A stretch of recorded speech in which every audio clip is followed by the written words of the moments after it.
Buyers and realtors, do you know how to write a powerful real estate purchase offer? I'm covering the best tricks of the trade and things you should know when writing a winning offer right after this.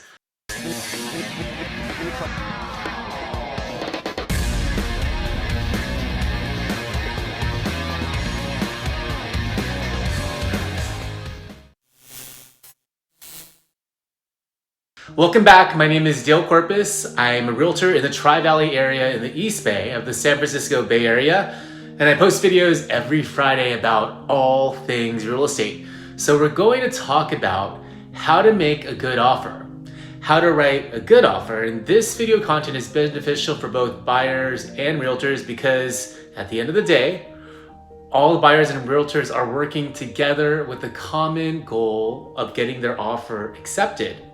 Now, in my career, I've worked with tons and tons of buyers. Of all the transactions I've done, I would say approximately, 70% have been dealing with buyers.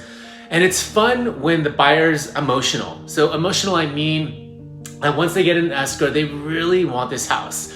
They could feel the joy. They could see the future in this house, and it becomes pretty darn emotional. And that being said, many times when they see the house for the first time, they're depending on you, depending on the realtor to make it happen, which means you've got to make a good offer. And it all starts with the offer. And guess what? I hate to tell you this, but they're looking at you for advice. They're saying, hey, Mr. Realtor, what kind of offer should we make? And looking at you, looking eye to eye with you, saying, what do you think? Now let's talk about the basics on how to write a good offer. Let's start with the most basic of the basics. If your buyer wants this house badly, I mean, they've got to have it. They've been dreaming about this for years. Number one, let's talk about the earnest money deposit, the EMD, the earnest money deposit. Now that's the buyer putting down money to have this home taken off the market. That's the buyer saying, hey, Mr. Seller, how you doing? Listen, I want to make you an offer, and if you accept my offer, I'm willing to give this amount of money, boom, and give it to an escrow company to take your home off the market. Now, of course, the bigger the deposit, the more serious the buyer is, and sellers like that. So if you have a buyer that wants something really bad, and they're only willing to give $1,000 up, they're only willing to sacrifice $1,000, does that sound serious to you? Of course it doesn't. Let's assume a home is $1 million. Hey, we want to buy this house. It's $1 million and the buyer only wants to put $1,000 as a deposit. No, that's not good at all. Now, typically a really good deposit, a really good EMD, earnest money deposit is 3%. Now, what's 3% of $1 million? Do the math. Well, 3% of $1 million is $30,000. This guy's willing to give $30,000 and put it into an escrow account. He must really want the house. This is a serious buyer, and that's step one.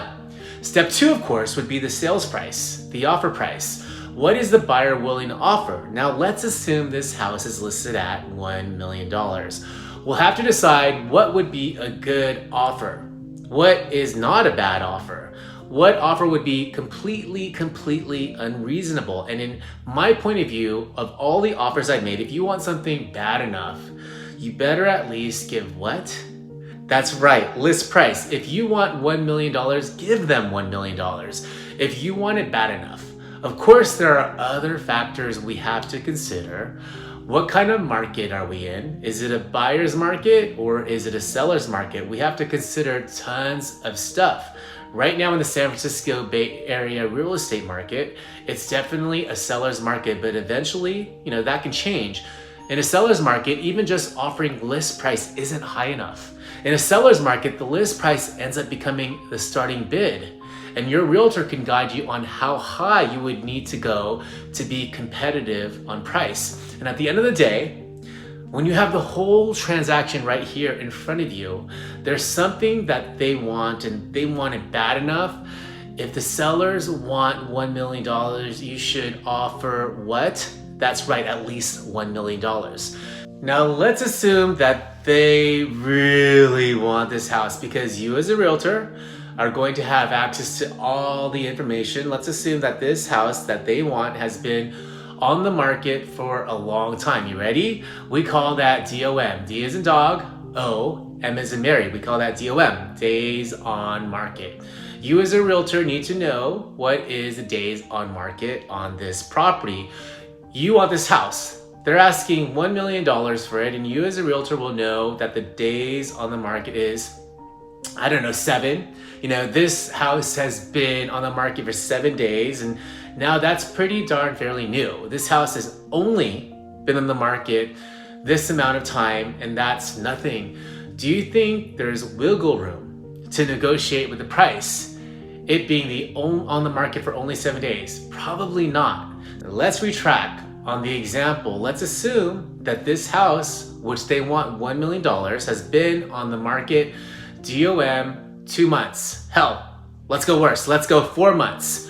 4 months. This house has been on the market for 4 months. No action. Now, you as a realtor, think about it. Do you think there's going to be wiggle room? Do you think these sellers are going to be willing to negotiate? They've been wanting $1 million for 4 months and no one has taken a bite. Nothing's going on. Is this a good chance for the buyer to negotiate and possibly offer less? I mean, that's logic. Of course, that would be reasonable. So you come in with a lower offer unless the buyer's what? Want it bad enough. All of these you have to consider as a realtor when you're going to give your advice to the buyer. Another thing that you may want to consider to make a good offer is what we call contingencies. Here's the deal when it comes to contingencies. The buyer says, okay, Mr. Seller, I am willing to give you a list price offer of $1 million. I'm willing to give you 3% for the earnest money deposit. And so far, so good, but I'm only willing to give this to you if I could sell my house first. I got to sell my current residence first. Now that's called a contingency. That's our contingency for the sale of the existing property. Mr. Seller, how are you? I'd like to make you this offer. I want to give you exactly what you want, $1 million, and I want it so bad. I'm willing to put 3% down, which is $30,000, and here you go. All of this means nothing. Mr. Seller, if I can't sell my house over here, first, I've got to sell my house over here to buy your house. That's called a contingency. That's called and only if. That's called what I say, only if. I'll buy your house only if I could sell my house over here first. Now, would a seller get trapped into an offer like that? Would a seller be willing to wait on the sideline, to wait and sit and wait in the hopes of you selling your house? I mean, what if this house never sells? Well, then he never gets his money over here. That makes sense, right? That's called a contingency. That's an only if. I'll buy your house only if these contingencies can stay with the offer. These contingencies can get under the seller's skin and have them say, you know what? Your offer is too darn ugly. Another contingency that many buyers come along, just as an example, is an appraisal contingency. Hey, Mr. Seller, how are you? I'll give you $1 million just like you want, and that's good. I'll give you 3% escrow deposit if you just like you want, and I don't have to sell my house just like you want, but I have to make sure that this house appraises at $1 million, Mr. Seller. Mr. Seller, this is a deal. I'm going to send an appraiser out to your house, this house that I want to buy, this house that I'm interested in, but if the appraiser, whose job is to come and look at this house and give me a value, this appraiser's job, and that's all he does all day long, is to come to this house and say, hey, this house is worth $1 million. This house is a house worth $950. This house is worth, 900, whatever. This appraiser's job is to come and say, this house is worth, boom, its value. What's that amount? And that buyer is saying, if my appraiser goes in there and says this house is not worth the $1 million I offered, you and I have the opportunity to walk away, give me back my 3% deposit. Now that's very typical when there's a loan involved.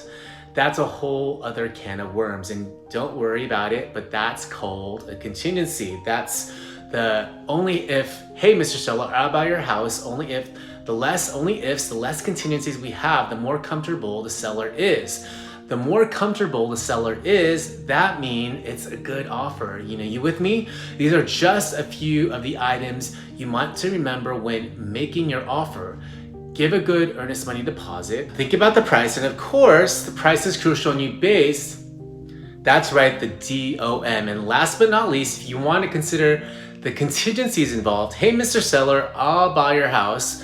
We'll make an offer on your house only if, now these only ifs, if they are included, you might scare the seller. And the seller might say, you know what, go away, go find yourself another house. You with me? Good.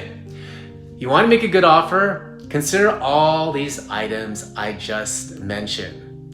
If you found this helpful, do me a favor and give it a thumbs up and subscribe to my channel. Again, I'm Dale Corpus from eXp Realty in San Ramon, California, and I help buyers and sellers throughout the Bay Area and Tri-Valley, and I'll see you on my next video.